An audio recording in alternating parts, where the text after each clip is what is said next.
Hi friends, welcome to our channel. Friends, ఇప్పుడు AP రాష్ట్ర వ్యాప్తంగా రేపైతే పోలింగ్ అయితే జరగనుందండి. పోలింగ్ బూతుల దగ్గరికి రేపు ఓటర్లందరూ వెళ్ళి ఓటు వేయాల్సి అయితే ఉంటుందండి. అయితే ఓటు వేయడానికి రేపు వెళ్ళే ప్రజలు ఎవరైతే ఉన్నారో తప్పకుండా ఈ యొక్క డాక్యుమెంట్స్ అయితే ఈ యొక్క 2 డాక్యుమెంట్స్ అయితే పట్టుకుండా అయితే వెళ్ళాల్సి అయితే ఉంటుందండి. సో ఏంటా 2 డాక్యుమెంట్స్ అనేది చెప్తాను. వీడియో ఎవరు కూడా స్కిప్ చేయకుండా లాస్ట్ దగ్గర చూడండి. ఒకవేళ ఈ యొక్క 2 డాక్యుమెంట్స్ లేకపోతే ఏం చేయాలని కూడా చెప్తాను. వీడియో ఎవరు కూడా స్కిప్ చేయకుండా లాస్ట్ దగ్గర చూడండి.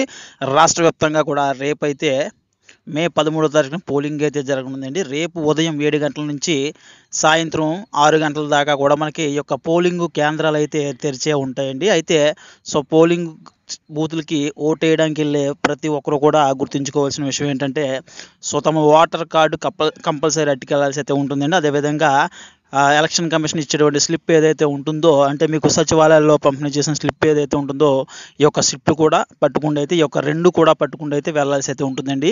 సో అక్కడికి వెళ్ళగానే మీ యొక్క నేమ్ అనేది ఓటర్ లిస్ట్లో ఉందా లేదని చెక్ చేయడం జరుగుతుందండి.